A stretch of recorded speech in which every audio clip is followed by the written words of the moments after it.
Fligê 2023. Vem aí a 6ª edição da Feira Literária de Mucugê com o tema Literatura e Música. Mesas literárias, oficinas, Fligêzinha, Fligêcine, Fligê Mais, espetáculos e uma programação que se espalha por toda a cidade.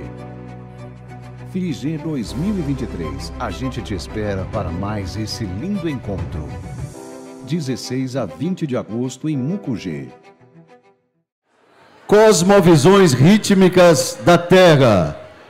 Lançamento do livro Salvar o Fogo. Gostaríamos de convidar a mediadora desse nosso encontro, Jamile Borges.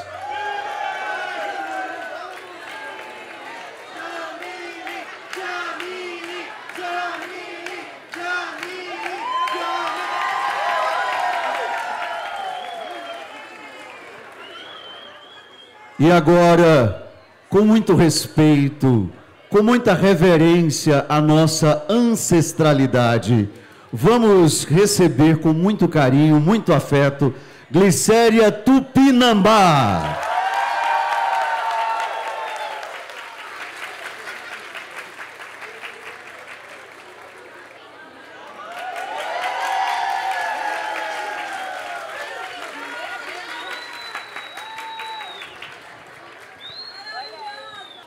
Vamos receber, mais uma vez na Fligê, o escritor...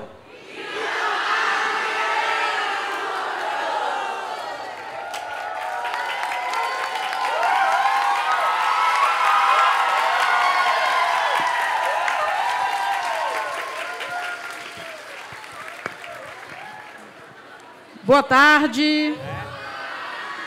Gente, é um prazer, é uma honra, é uma alegria imensa voltar a Fligê, esse espaço que tem acolhido nossos melhores sonhos, nossos melhores desejos, nossas melhores palavras, nossas melhores poesias e projetos artísticos, né?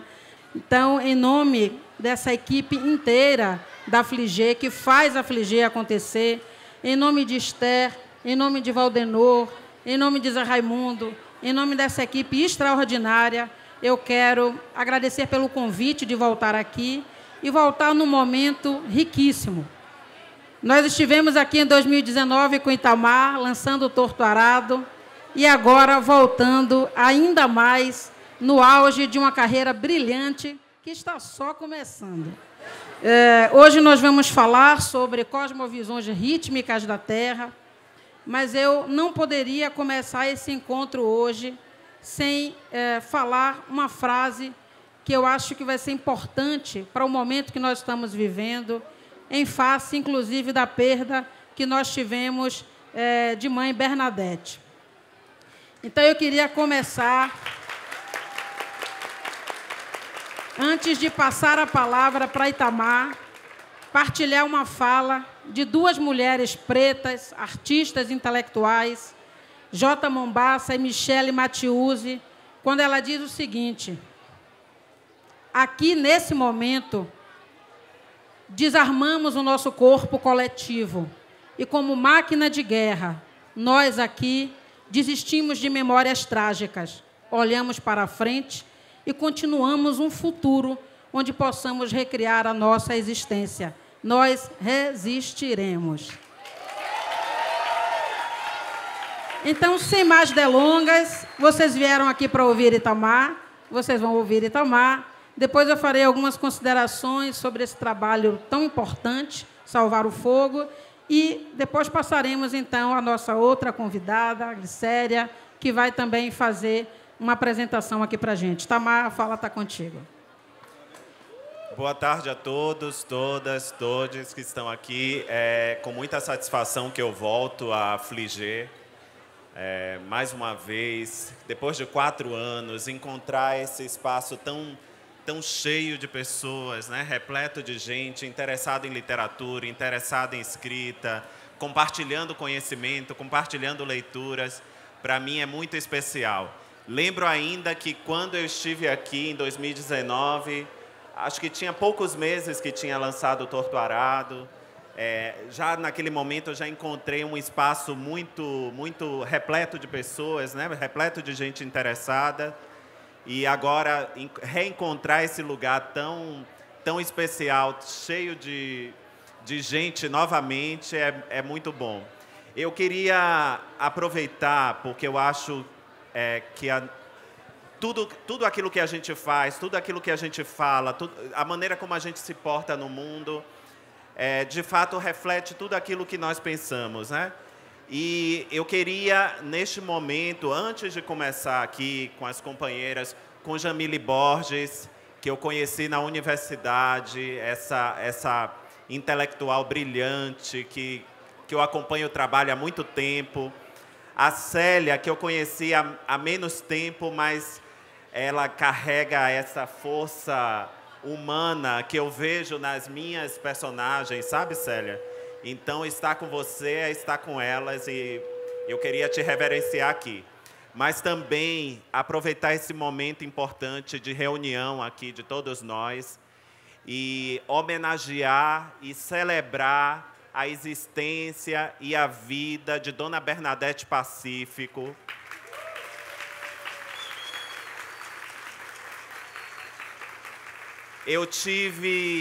Durante anos, eu tive o privilégio de conviver com ela diretamente, né? Porque foram muitos encontros, muitas reuniões, muito trabalho.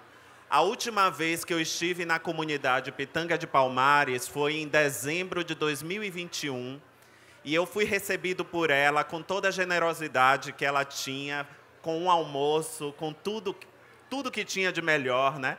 Ela, inclusive, sabia que eu era vegetariano, providenciou coisas vegetarianas para mim. E há uma semana, eu tinha falado com ela 2 vezes por telefone. Ela tinha me telefonado, pedindo informações. Então, imagine que é muito duro, é muito doloroso saber que ela partiu da maneira que ela partiu, saber que ela partiu com aquela violência, né? E que isso sirva de alerta para todos nós, para 2 coisas. Primeiro, é que a gente não pode permitir que esse caso caia no esquecimento. Queremos resposta e queremos justiça. Se não tiver justiça, esse país nunca vai ser um lugar diferente. E segundo, todos nós somos responsáveis por este lugar, por esse país. Então, a gente não pode permitir que isso torne a ocorrer com outras pessoas, com outras lideranças, com ambientalistas, ativistas quilombolas, ativistas indígenas. A gente não pode permitir que isso aconteça novamente, né? Então, vamos estar vigilantes, vamos cobrar com toda a nossa indignação que a justiça venha para esse caso e que ele possa ser elucidado, que ele não caia no esquecimento como caiu a morte de Binho do Quilombo, filho de Bernadette, que foi assassinado há 6 anos. Talvez, se a justiça tivesse sido feita, a vida dela estivesse poupada. Então, a gente não pode permitir que isso caia no esquecimento.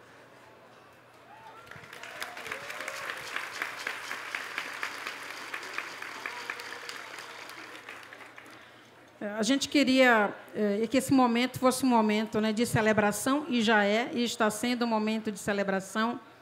E a gente queria, Itamar, te ouvir falar um pouco mais sobre salvar o fogo, né? Salvar o fogo significa uma redenção. Salvar o fogo é salvar o fogo, como nos mitos gregos, né? É salvar o fogo do conhecimento. Salvar o fogo é a possibilidade de salvar as nossas memórias ancestrais. Salvar o fogo é nos permitir a possibilidade dessa tradução da oralidade em elementos, né, que transfiguram a nossa história, né? Água, terra, fogo e ar. Então, de que lugar, de que fogo fala Itamar nesse romance? Salvar o Fogo é uma história, é um romance, Jamile, que, para mim, ele começou enquanto eu escrevia Torturado. A história não se encerrava ali. Foi muito curioso porque eu escrevi, antes da publicação do Brasil, de Torturado no Brasil, eu escrevi para o meu editor aqui no Brasil e eu já informei a ele que aquele era a primeira parte de um projeto maior que eu estava desenvolvendo, então ele já sabia. E aí eu dei prosseguimento, claro, eu fui atravessado por Torto Arado, fui atravessado... a história desse livro passou como um furacão em minha vida mesmo. Mudou muita coisa de todas as maneiras. E eu tive que conciliar o tempo de trabalho, o tempo como servidor, o tempo da escrita. E foi um trabalho demorado, né? Eu demorei bastante tempo para concluir essa história. Mas é uma história que é atravessada por nossa própria história, por nossa existência. E eu queria fazer uma referência à Célia, a Glicéria Tupinambá, que está aqui, porque eu acho que a existência dela, a vida dela, também atravessa essa história, né? O que a Glicéria fez com o manto, talvez seja o que eu faço com as palavras, Glicéria. Você refez o manto tentando se conectar com a sua história, a nossa história ancestral. E quando eu escrevo, eu, no fundo, estou tentando me reconectar comigo mesmo e com minha história também, com tudo que foi negado, que eu não pudesse conhecer. Seja pela violência da nossa história, seja por tudo, né, que nos cerca, por toda a história que é a história da formação do Brasil, eu não pude me conectar. Então, escrever, para mim, é recriar, emular, imaginar como seria essa história. E Salvar o Fogo, eu tenho uma relação muito íntima, muito forte com essa história, porque ela se passa às margens do Rio Paraguaçu. E o Rio Paraguaçu é o rio dos meus ancestrais paternos. Então, meu pai foi criado às margens do Rio Paraguaçu, meus avós, bisavós nasceram às margens do Rio Paraguaçu, e muito que se contava sobre essa história, né, sobre a vida naquele lugar, se entranhou em mim desde a infância, são memórias, né? Falar sobre o rio, mesmo que eu não tenha sido criado à beira do rio, falar sobre o rio é falar um pouco dessas memórias antigas que me formam, que formam a minha história, que formam a minha família. E aí, é aí que surge o contexto dessa história, né? A gênese dessa história, talvez vocês só compreendam quando chegue lá pela metade da leitura, que uma personagem aparece e talvez vocês conheçam essa personagem. Mas a alma dessa história, ela é feita desse rio, que para mim é uma metáfora de muita coisa. É a metáfora do tempo, é a metáfora da nossa própria história, que é um contínuo que não termina. O rio, a gente nunca pensa no rio como uma fração do rio. A gente sempre pensa o rio como um todo, né? E eu tenho, nos últimos anos, pensado minha vida não como a vida de Itamar, mas a vida de todos que me antecederam, né? Porque se eles não tivessem existido, eu também não teria existido. Então, é pensar minha vida como esse fluxo, como esse rio. Mas aí é onde entra o fogo, né, Jamile? O fogo é esse elemento que mudou, transformou a história humana. Transformou definitivamente, porque quando nós aprendemos a domar o fogo, né? Quando nós aprendemos a equilibrar, a domar, a domesticar o fogo, nossa história mudou profundamente, porque a gente passou a cozinhar, a gente passou a se aquecer nas noites de frio. A história humana mudou profundamente. Mas o fogo é esse elemento ambíguo, né? Ele é metáfora para muitas coisas. Ele pode significar destruição, né? De alguma forma ele destrói, ele renova. Ele é metáfora para o desejo humano, né?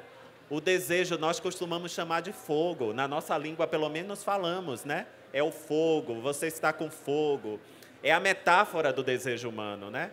E o fogo é esse elemento que a gente pode pensar que é tudo que está vivo, né? Nosso ímpeto de vida, nosso ímpeto de criação. E eu acho que as personagens deste livro, de Salvar o Fogo, a gente vai descobrir que tem uma história com o fogo. Uma das personagens, a Luzia, ela é acusada por sua comunidade de praticar feitiçaria. E ela é acusada também de ter poderes sobrenaturais. Um desses poderes seria incendiar as coisas. Com a menor intenção, ela incendiava as coisas. Nós, enquanto vamos lendo a história, a gente não sabe se isso é verdade ou mentira, mas o que interessa é que a Luzia mantém essa chama acesa, essa chama do passado acesa. E essa chama é tudo aquilo que a gente carrega de mais precioso, né? A gente carrega afetos, a gente carrega desejos importantes, mas a gente também, nós que aqui estamos, e eu falo um pouco me sentindo dessa maneira, por tudo que aconteceu nos últimos dias, a gente carrega um pouco de raiva, a gente carrega um pouco de revolta, né?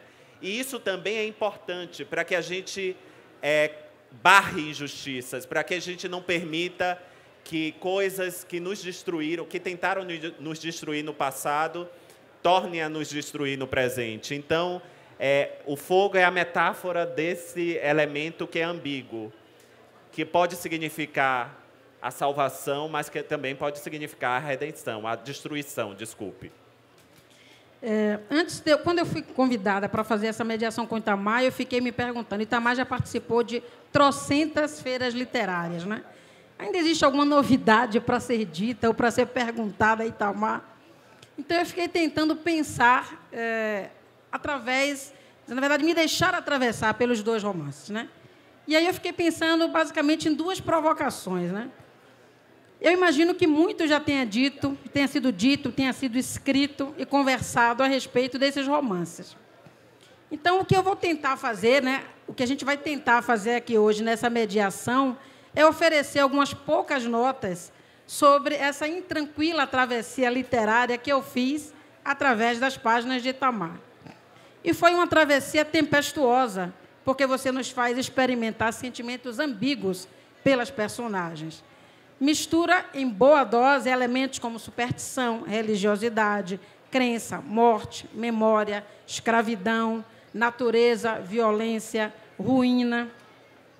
Nessa família fraturada, e a gente vai tentar falar sem dar spoiler aqui, marcada por muitos silêncios ruidosos, Salvar o Fogo parece muitas vezes ambientado em nossas próprias dores e memórias ancestrais.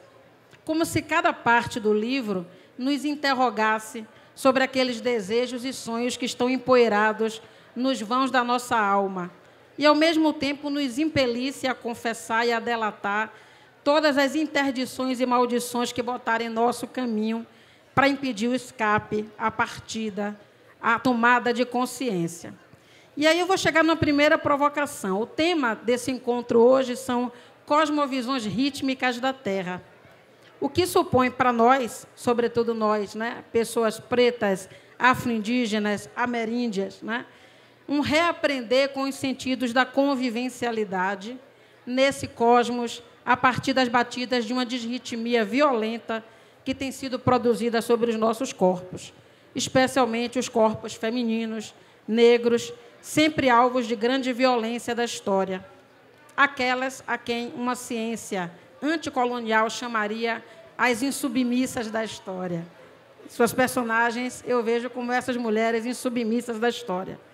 Mulheres que têm produzido o seu próprio ritmo, marcando o tempo de uma vida em resistência, seja na casa do despejo, seja na casa de alvenaria, nas aldeias e nas taperas.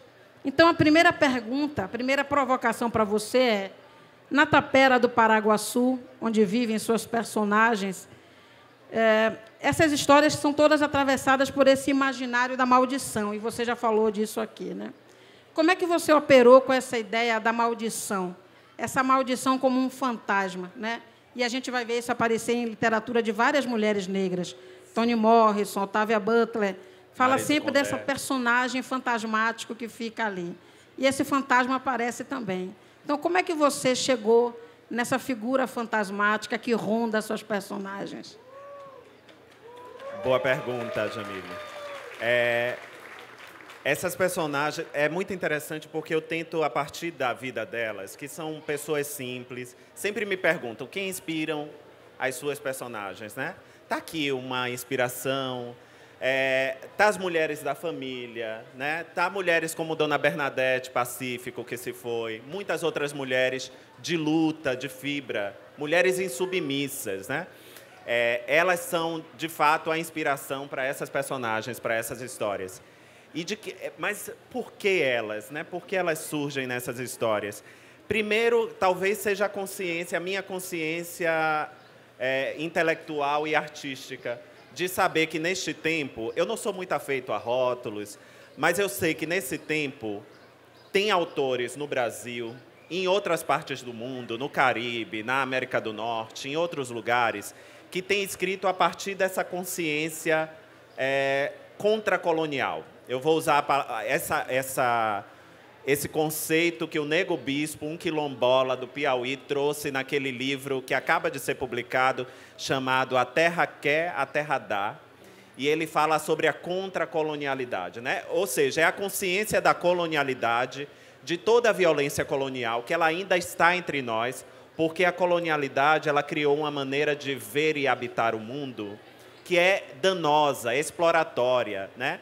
Tudo que acontece hoje, a crise climática, né? Tudo que acontece hoje no nosso meio, toda a devastação, ela é oriunda dessa prática que tem mais de 5 séculos e que ainda determina nossas vidas, sem que a gente se dê conta. Porque, Jamile, quando a gente estuda na escola, na universidade, ensinam para a gente a colonialidade como um evento do passado. Pouco se fala que ela continua presente e atuante no nosso meio, né? A nossa maneira de ver e viver o mundo ainda é colonial. E a gente precisa desconstruir tudo isso. A gente precisa romper com esse paradigma colonial e imaginar uma história contracolonial. E daí essas mulheres, elas vão nos ensinando isso. Essas personagens, não só as personagens mulheres, mas os personagens dessas histórias, aos poucos vão nos ensinando isso. O que é que a Célia fez com o manto, né, que ela conheceu como ativista, como liderança indígena? Ela teve a possibilidade de estar em muitos lugares, de andar por museus da Europa, de reencontrar uma peça que faz parte da sua história, da nossa história. E o que é que ela faz quando ela decide? Ela sabe que não ia obter aquela peça tão fácil, né, Célia? Mas quando ela decide estudar aquela peça e refazer aquela peça no século XXI, o que é que ela está fazendo? Ela está se apropriando daquilo que nos foi expoliado, que foi usurpado. Ela está fazendo um movimento que é contracolonial também, que rompe com esse ciclo de violência que determinou que os tupinambás não teriam mais seu manto. E é isso que essas personagens fazem, Jamile. Aos poucos, elas vão se apropriando dessa consciência, dessa história. E todo esse simbolismo que o mal tem em Salvar o Fogo, ele é a única coisa que não vem das personagens. Sabe por quê? Porque a história da colonialidade, a história da escravidão, ela é atravessada pela história da igreja como instituição. Quando chegaram nas Américas, a primeira coisa que se fez não foi erguer uma parede de casa, não foi erguer uma casa, nada. A primeira coisa que os colonizadores fizeram quando aportaram no nosso continente foi fincar uma cruz cristã. E essa crença, a despeito de tudo que ela se transformou depois, naquele momento, ela significou o apagamento de muitas histórias, de muitas culturas, de muita coisa que existia aqui antes. Então, a história dividir o mundo de uma maneira simplista entre o bem e o mal, né? Entre o certo e o errado, vem muito dessa ética judaico-cristã. E é isso que divide a comunidade de Tapera do Paraguaçu. É isso que coloca a própria comunidade contra a Luzia, que ainda guarda conhecimentos ancestrais, né, que as pessoas já veem como uma maldição, como algo que precisa estar escondido, que não pode estar à vista de todos. Então, eu acho que essa maldição, ela é uma leitura colonial sobre a vida daquelas pessoas. E elas, aos poucos, vão se insurgindo contra tudo isso, né?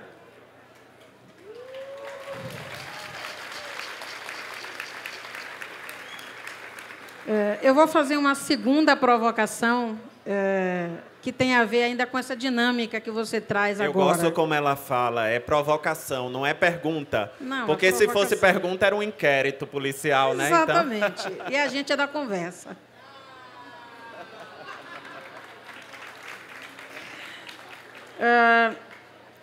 duas coisas também, né, que são temas que aparecem nos seus dois romances, né, que eu até... Depois eu fiquei elaborando e assim eu fiquei me perguntando, foi consciente ou não foi consciente, né? Que a ideia é um tripé, na verdade, né? Que é a terra, né, o trabalho e o tempo. E aí a gente vai perceber também, né, como essa ideia do fogo, que está presente, né, nas cosmogonias de várias sociedades, né, ela parece muito aliada a essa relação entre a terra, o trabalho e o tempo. E a passagem do tempo também tem sido um expediente, um recurso narrativo muito utilizado, sobretudo por essas escritoras contracoloniais, né? Mas você usa também de um outro recurso muito interessante, que tem muito a ver com a nossa história de formação, né, intelectual, que são os binômios provocativos, né? E aí, enquanto eu estava terminando de ler O Salvar o Fogo, eu fiquei lembrando de um texto clássico das ciências sociais, que é um texto que se chama Pureza e Perigo, né? E Itamar joga o tempo inteiro com esses binômios, né, que vão aparecer lá nos dois livros, né? Sujeira, limpeza, natureza, cultura, campo, cidade, fome, bonança, silêncio, barulho, individual e coletivo, a água e o fogo, né? Então, e aí eu lembrei daquele também livro que ficou muito famoso, que é o livro do Schopenhauer, né? A Queda do Céu. A Queda do Céu, sim. E aí, uma segunda provocação para você é: salvar o fogo implicaria nos aliar com essas cosmogonias afro-ameríndias para evitar a queda do céu? Muito boa pergunta. A história da queda do céu, acho que conta mais ou menos isso, né? É você se apropriar de toda uma cosmogonia, né? De toda uma cosmovisão de mundo, muito particular ali dos Yanomamis, que acreditam que o céu já desabou algumas vezes e que é possível viver mesmo com o céu desabando. É possível renascer, né, neste outro lugar. E acho que nessas histórias, talvez essas personagens estejam nos dizendo... Bom, eu acho que o escritor, os leitores, eles estão muito atenados com aquilo que estão vivendo no seu tempo. E se eu escrevo sobre isso, no fundo eu estou refletindo sobre o meu tempo. Não é Itamar que está criando coisas novas. Não. Eu estou refletindo sobre o mundo à minha volta. E o mundo está me indicando isso, né? Talvez seja um retorno a certas passagens de nossas origens que ficaram para trás, que pode indicar uma saída para os conflitos que nós vivemos hoje, né? O retorno, por exemplo, às cosmogonias ancestrais. Eu estou pensando aqui de como as sociedades indígenas atravessaram o tempo de uma maneira dura, cruel, enfrentando o morticínio, o genocídio, mas chegaram aqui nessa ponta, quem sobreviveu ainda sobreviveu íntegro, sobreviveu carregando esses valores de que não há vida se a gente destruir os rios, de que não há vida se nós destruirmos a mata, que não haverá vida se nós destruirmos outras espécies, né? Essa consciência não foi dada a gente pela colonialidade. É algo que as cosmogonias ancestrais carregam e que tem nos apontado para isso. Olha, se a gente não mudar essa maneira de viver, nós não vamos sobreviver muito tempo, né? E, da mesma maneira, acho que isso tem sido refletido naquilo que eu tenho escrito.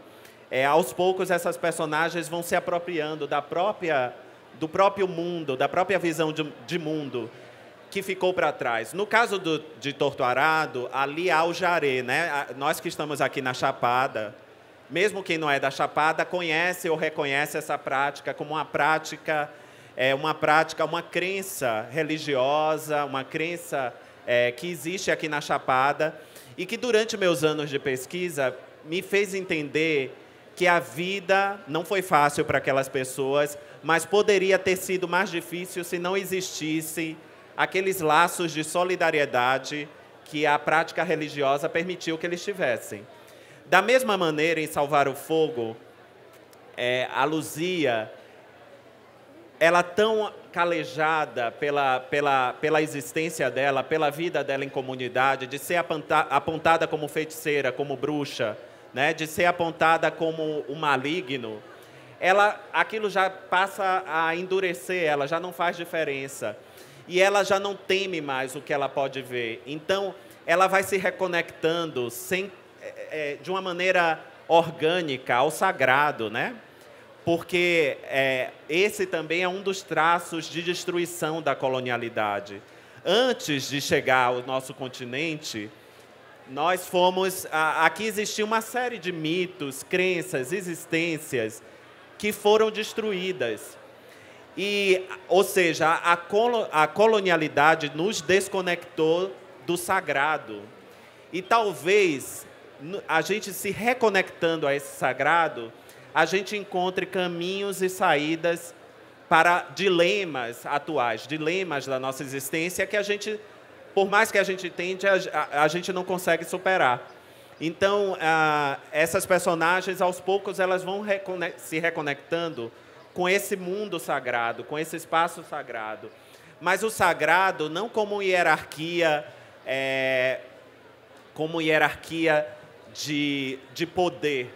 É o sagrado como um reencontro com a existência plena da nossa própria humanidade. É reconhecer que cada um de nós carrega isso que é tão precioso, né?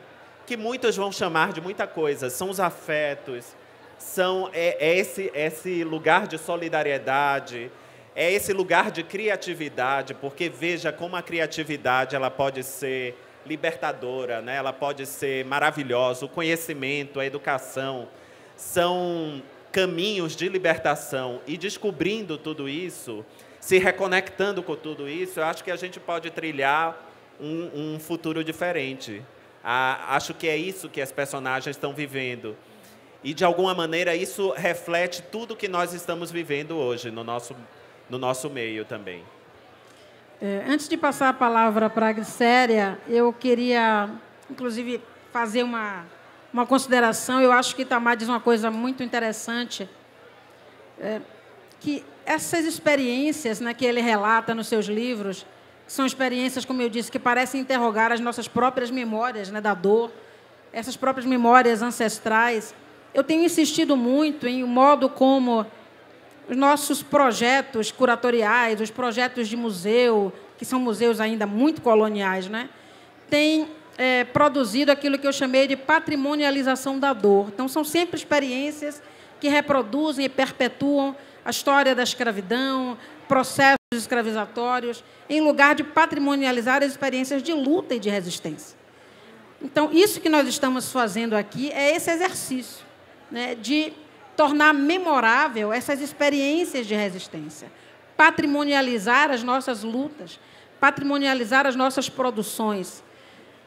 Eu não sei se é possível, como já disse Krenak e outros escritores indígenas, né, Munduruku e etc., eu não sei se será possível adiar o fim do mundo, mas eu acho que é possível fabricar outros mundos, né? Mundos onde uma mesa ou um espaço como esse aqui, representado por nós três, seria impensável, não é? Há 100 anos atrás, né? Um Brasil representado por essa força. E a gente tem dito isso, né? O projeto de ancestralidade é o futuro, né? O projeto de ancestralidade não implica necessariamente em resgatar um passado, mas desenhar novos futuros. O trabalho que Glicéria faz com o Manto Tupinambá é, talvez, dos projetos poético-políticos mais interessantes que eu tenho acompanhado ao longo da minha trajetória. Não é uma experiência artística somente, né? É uma experiência política, é uma experiência de resistência, é um exercício de materializar, né, de produzir materialidade sobre essas lutas, né, tirando do espaço mais colonial possível, o espaço da pilhagem, o espaço dos museus coloniais, e trazendo para o chão das nossas memórias, né, esses mantos que são a celebração de futuros possíveis. Então, Glicéria, eu queria que você falasse um pouco dessa experiência e que você fizesse aquilo que você faz melhor, que é ser essa expressão potente e poética.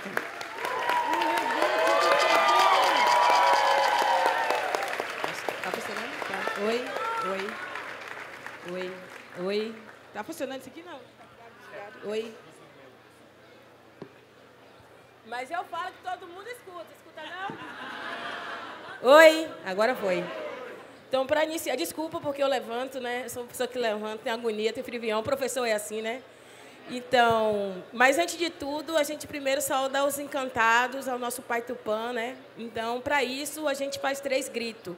Eu grito, vocês gritam, eu grito, vocês gritam, eu grito, vocês gritam. São 3 gritos, tá? Porque precisa que o nosso Pai Tupã incline seu ouvido até nós para nos escutar e ouvir as nossas súplicas. Se não for assim, o dia não começa bem. Então, quando a gente sai de manhã, na frente da casa, a gente dá logo um grito para saudar o dia. O galo canta de manhã, grita de manhã na sua janela, para quê? Para te acordar. Então, a gente faz isso agora, tá bom, gente? Bora lá?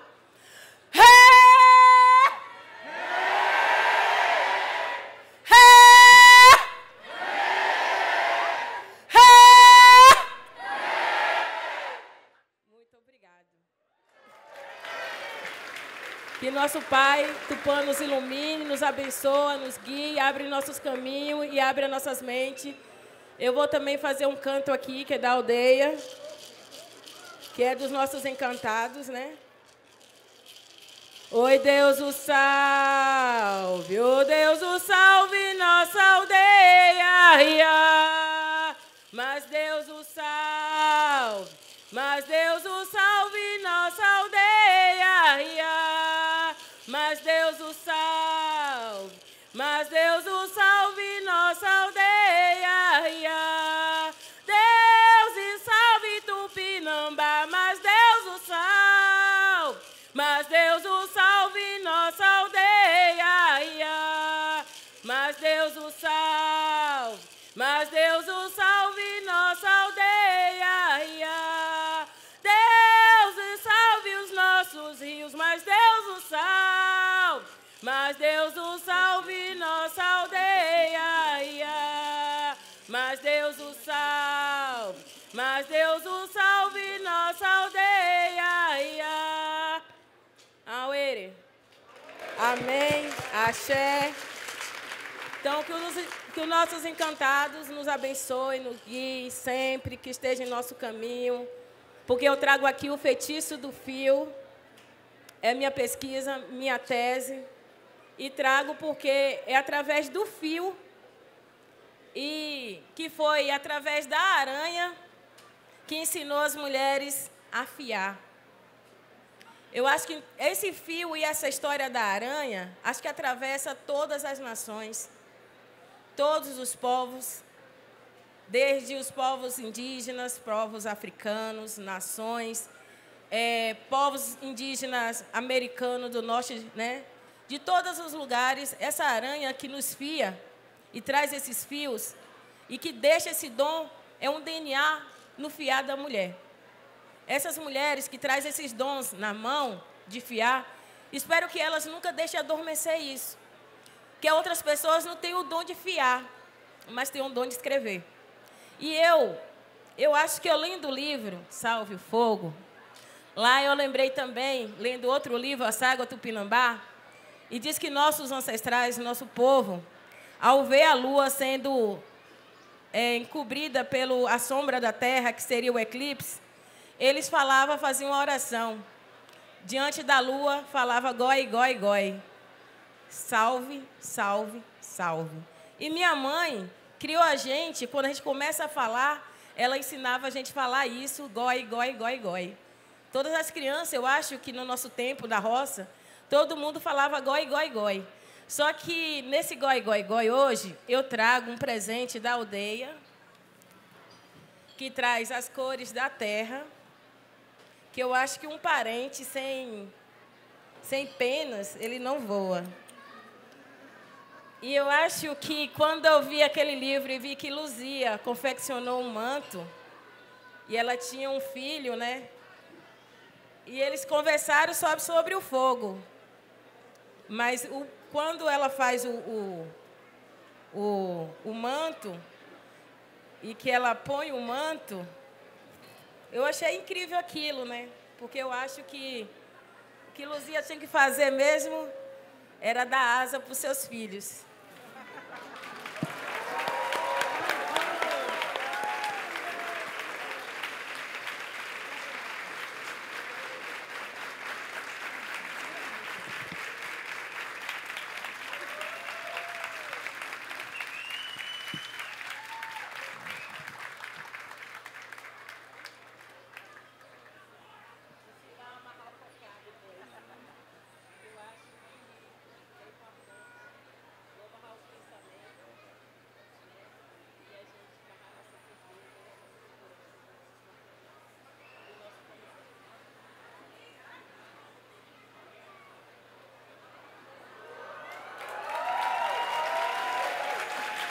Meu parente que traz Paraguaçu, nossa rainha Paraguaçu, que atravessou o oceano, que falava poliglota, ela falava tupinambá, ela falava português e ela falava francês. E conseguiu negociar e nos manter e ficar na história.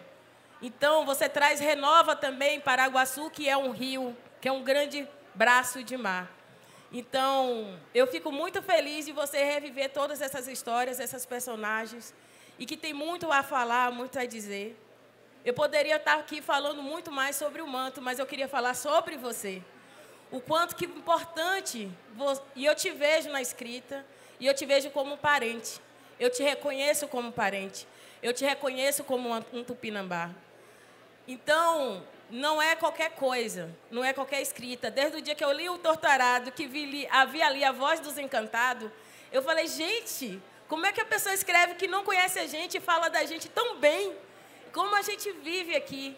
Nós não some, não desaparece. E eu queria fazer essa homenagem para você e dizer que, parente, somos parente. Para onde, por mais que a gente... Nós somos aquela primeira semente, por mais que a semente seja plantada em vários lugares, a gente vai continuar sendo o mesmo. Nós vamos continuar sendo tupinambá. Nunca esqueça disso. A gente não é só indígena, a gente tem raiz. Nós somos uma nação, nós somos a nação tupi.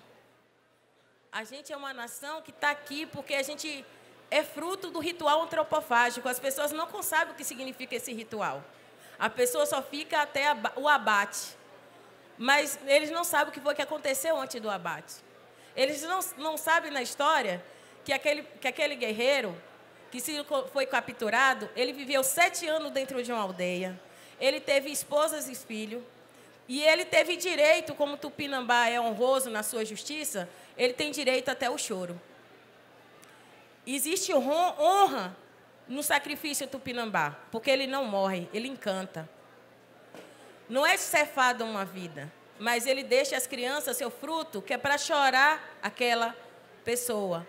E aquele choro que é chorado pelas crianças, pelas mulheres, é para dar força e luta. E ele não será mais o fruto do inimigo, mas sim o que está acontecendo ali é que ele vai passar a ser o seu próprio povo tupinambá. E ele não vai ser extinto. Ele vai continuar vivendo e se mantendo forte por cima de tudo e de todos. Existe uma filosofia tupinambá e um reconhecimento tupinambá que as pessoas não conhecem, a sociedade tupinambá e o autogoverno tupinambá, que está entre os 3 caciques, entre os 4 caciques com seus mantos, entre os 3 pajés com seu manto e as 6 mulheres que usam o manto, que acompanham o ritual, que apresenta o inimigo para todo mundo, em todas as aldeias. Então, meu parente... Obrigada. E eu quero também, se possível, trazer aqui Esther, que é uma guerreira. Esther, você, eu quero te homenagear também. Eu trouxe da minha aldeia as cores da minha terra, as cores da minha luta. Sim, obrigada. Porque... eu acho muito impressionante quando uma mulher nos reconhece e reconhece a gente na nossa ancestralidade e traz para a nossa literatura, é uma grande força, né, que eu vi desde o ano passado, onde tem uma presença de uma mulher falando, existe uma outra coisa, uma outra literatura, existe um outro jeito de pensar e traz os parentes para falar aqui para os parentes daqui que existe uma literatura. Trouxeram o Daniel Munduruku, trouxeram o manto para ecoar a voz do manto Tupinambá, que o qual tem um resultado hoje, que é a volta do manto Tupinambá para o território brasileiro, está no Rio de Janeiro. E eu acho que agradecimento a essa força que é a Fligê, eu sei que eu trouxe o que é de mais precioso, que está entre um acordo entre o céu e a terra, que é os encantados, é quem pode voar, são os pássaros. Eles, na troca das penas que acontece, né, assim como o nosso cabelo cai, as penas também caem. E a gente coleta essas penas e a gente faz o que é precioso, porque fica entre o nosso pensamento, né, que o nosso Pai Tupã e os pensamentos que o vento traz, que faça leveza e que nos guie, né? Então, é sabedoria. E eu queria reconhecer essa parente, essa aliada, que soma junto com a luta, que traz essa ancestralidade, aflorar a pele, e não só na pele, transparecer todo sobre vocês, refletir sobre vocês, trazer vocês para pensar onde é o seu lugar de fato. Então, eu trago aqui, se você me permitir, eu quero te coroar. Sim.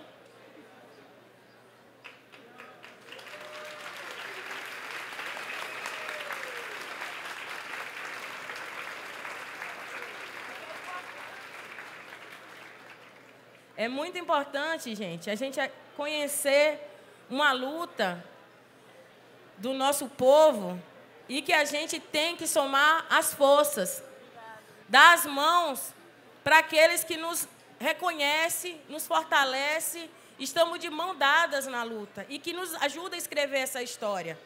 A história não é contada de um outro lado, a gente tem que olhar todos esses prismas. E eu trago aqui uma pessoa que está me trazendo para um lugar como Itamar, Jamile, para o espaço da universidade, para o espaço de literatura, para contar essa história, que é a história de todo mundo. Todo mundo vai chegar lá, foi minha avó, meu avô, alguém foi pego a laço e a dente de cachorro.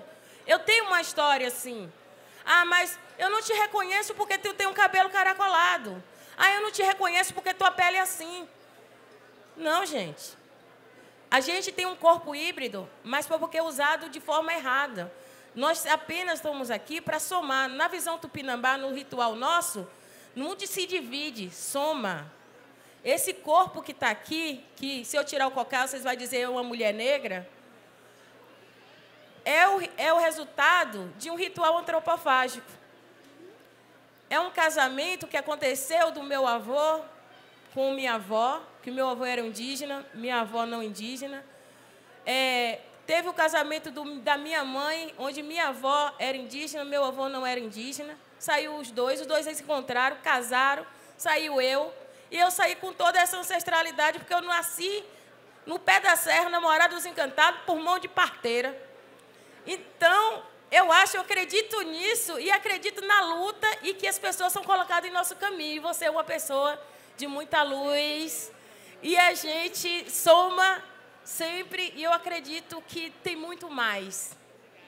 Tem muito mais a se escrever, muito mais a falar, muito mais a dizer. A gente precisa ecoar a voz, ecoar os nossos maracás e as pessoas encontrar o seu lugar de sua identidade, do seu pertencimento, que os encantados estremeçam nas pedras, nas serras, nas águas, no nascente, na mata, no vento, no rio, no comer, no alimentar, no caminhar, e que a gente consiga encontrar os nossos caminhos, que seja na escrita, que seja na música, que seja no cordel, que seja na Fligê de criança, na literatura e dos livros, na bancada, no teatro, nas máscaras, de toda essa diversidade, com os professores, na academia, cada professor que está ali plantando junto às crianças. Quem é professor aí, levanta a mão!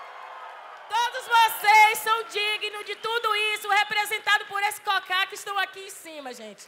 Eu agradeço a vocês que estão aqui parados para nos ouvir, a entender esse momento da história, em que lugar da história nós estamos. Nós estamos tendo a rédea, o fio da história em nossas mãos. Nós fazemos a diferença. Quando você está na sala de aula, que vai abordar a questão indígena, aborde. Aborde o manto tupinambá. Aborde a etnia, o povo que pertence ao território. Porque nós estamos fazendo isso porque é contra o marco temporal. É que tira os nossos direitos. É que consegue manter essa violência em cima de nós, povos indígenas e povos quilombola. Você sabe que Negros Bispo tem uma coisa que conversa muito com o Babau, que a gente se conversa sempre, se encontra por aí, que é falar da confluência entre os povos negros, né, e os povos indígenas. Por que eles sobreviveram aqui? Porque nós, povos indígenas, acolhemos eles nas aldeias, ensinamos como sobreviver. Então, gente, quando chegou aqui, a senzala não estava vazia. Nós já estávamos, porque era considerado negro da terra. Quem eram os negros da terra? Éramos nós. Nós fomos os primeiros escravizados. Outra coisa que você não sabe sobre a nossa religião, sobre a cruz. Nós já existíamos nossas cruzes. Sabe por quê?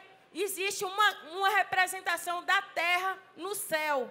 No céu existe uma cruz, o Cruzeiro do Sul, na língua indígena, Cruzã. Essa Cruzã já era tatuada em nossos corpos das meninas mulheres no ritual de passagem de idade de menina para mulher. Era tatuado em nosso corpo, curado com genipapo e cinza de abrobeiro. Isso foi nos tirado, esses rituais. Foram tirados. E essas cruzes que a gente tinha em nossos corpos é a cruz que é representada no céu. O céu antes de 1500, o céu de 1500 e o céu de hoje. Caiu alguma estrela do céu? Me fala. Nós temos o velho da criação, que é um velho que criou a humanidade e foi morar no céu. Nós temos as Três Marias, que é Jó e Queixó, que é a estrela, são 3 estrelas que simbolizam a fertilidade e a passagem, né, da vida e da morte. Está representada por essas estrelas. Cadê que alguém contou que existe um céu indígena para essas crianças, para vocês mesmos, para outras pessoas? Que céu é esse que nós temos? Porque é o tal ponto que o céu também foi colonizado.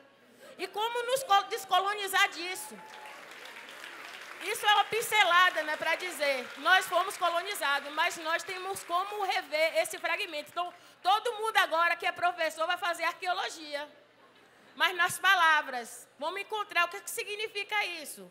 Eu cheguei lá em Copenhague, me apresentaram os mantos, 6 peças, né, de plumária lá, e aí eles falaram, não, trouxemos só as peças.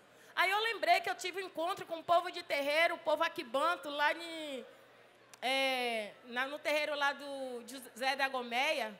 E aí o pessoal falaram lá, tiveram conversa, não, porque quando eu era escravo, vendia a peça não sei o que e tal e tal.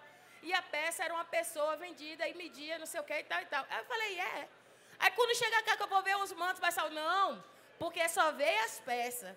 Aí eu lembrei da época, a data, quanto que era, como que era. Aí eu falei, gente, peça é pessoa. Naquela época, então, pegaram as pessoas com os mantos e trouxeram para fazer o ritual aqui para a realeza, que era o teatro da época, o baile, a novidade. Então, essas pessoas, os mantos não foram sozinhos andando, embalados na caixinha lá, não. Foram com as pessoas e lá realizaram os rituais. Essas pessoas de cá não voltaram. As peças, as indromedárias ficaram. Então, essas peças estão lá. Só que, como elas viveram o ritual, ela tem uma agência. Quem é povo que sabe que é povo de terreiro, que tem outras coisas aí, sabe que existe a espiritualidade, existe a agência dos objetos. Se vocês lerem Handestaden, ele vai falar que o pajé orienta quem tem um maracá na mão, que faz efeito de cabaça, que é feito com a madeira, que coloca a semente dentro. E se ele não passa pelo ritual, ele é simplesmente um chocalho que pode ter chutado de pé. Que serve para outras coisas, digamos, para um momento profano, que é para a festa. E aí, mas no momento que ele é agenciado em ritual, ele tem que ser colocado em outro lugar chamado entre uma cabana que era exclusivamente para esses objetos, para ser agenciado e ser alimentado. Então, era levado tudo que o espírito daquele objeto precisaria. O cauim, a abóbora, a semente, as frutas, a comida, tudo que ele se alimentava, mandioca, tudo era colocado para o manto, que era colocado para o maracá. todas essas oferendas é para agenciar o espírito do objeto, para ter essa escuta. Então, já não é um objeto, já passa a ser um ancestral. E ele fala. Então, quando eu chego diante do manto, o manto fala comigo. Eu falei, tem uma coisa errada aí, entendeu, gente? Então, é um momento que eu vivo no fio da loucura. Eu não ultrapasso, viu, Tamar? Eu não ultrapasso. Eu garanto que professor aí nunca passa, né, gente? Professor não ultrapassa o fio da loucura. Porque a gente não dá conta, né? Então, a gente fica ali. E aí, gente, só para fechar esse momento, muito obrigado. Obrigado. Só agradecer a vocês, tá? E eu fico muito feliz. E receba de coração, viu?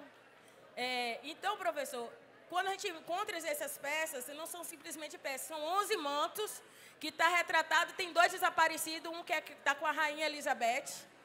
Eles estão à procura de um baú perdido, que com certeza é o meu manto que está lá dentro. E tem um manto de Berlim que foi usado para financiar a Segunda Guerra Mundial, e eu estou à procura dele, porque nessa Segunda Guerra Mundial, esse manto foi desaparecido. E aí, então, existe uma coisa entre colecionadores de peças raras. Então, esse manto desapareceu. E o manto, como esses mantos eu estou visitando, eles são agenciados, e um manto vai me mostrando com o outro e os mantos se falam. E ele falou que esse manto existe e eu vou encontrá-lo. Eu acredito que o ponto X é a Suíça. A Suíça tem um manto e o manto é meu. E eu vou encontrá-lo, porque é o chamado do manto.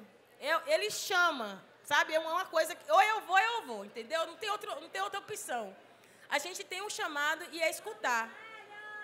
E aí, nesse sentido, eu e o Luzia, né? nós combina, nós é ruim, nós não desiste. E outra coisa, tem uma implicância agora, é com o Papa. Porque o Papa entrou na lista. Porque ele vai ter que revogar as bulas papal, que eu acho que já começou a revogar, que estabeleceu a guerra justa em cima dos povos indígenas. Não sei se vocês já leram o que é professor. A guerra justa, aonde o rei de Portugal estabeleceu a escravidão e a exterminação do povo tupinambá sobre essa terra. Então, por isso que Tupinambá teve que se entrar, matar dentro, se camuflar, se espalhar. Então, tem toda uma outra história que está aí acontecida, que eles disseram, Tupinambá não pode ter terra nesse próprio território. Então, nessa perseguição, se estende até hoje e até as pessoas que herdam esse território. Então, eu fico feliz em saber que a história nos conta e não nos esqueceu. E nós existimos e estamos resistindo. Obrigada, gente. Pessoal, antes da gente encerrar, eu quero...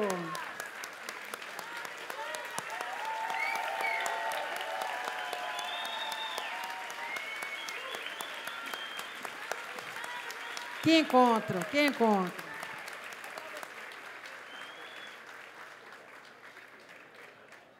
Antes da gente encerrar mesmo, a gente vai ter ainda a sessão de autógrafos. Temos ainda um show também hoje com o Lázaro. Eu quero só lembrar que amanhã nós teremos aqui, nesse mesmo bate-ponto, um outro momento com Itamar para falar sobre o tema da mesa de amanhã, arar a letra, salvar a terra e o corpo. Amanhã com Itamar, comigo, again, e mais Gal Pereira, nossa convidada de amanhã. Gal, só para situar o pessoal, Gal Pereira é uma atriz quilombola da comunidade de Remanso, em Lençóis, e ela já está há 1 ano percorrendo a Europa e Estados Unidos, apresentando o espetáculo Depois do Silêncio, que é uma adaptação, uma livre adaptação do romance Torto Arado. Então, para quem se interessar, vai ser imperdível. Então, gente, muito obrigada por terem permanecido conosco até aqui. E eu queria só dizer o seguinte, Glicéria falava hoje nos fios, né? E eu fiquei pensando como nós, mulheres, né? Mulheres negras, mulheres indígenas, fomos instadas o tempo inteiro, a vida toda, a tecer, né? A fiar, a tecer. E a gente, na nossa sabedoria, a gente fiou, a gente teceu, a gente torceu, a gente traçou novos rumos, porque é assim que a gente faz, e lançamos as sementes do nosso futuro. e é por isso que as nossas palavras ainda irão ecoar por muitos e muitos anos. Um abraço, fiquem por aí. Muito obrigado, Jamile. Gente.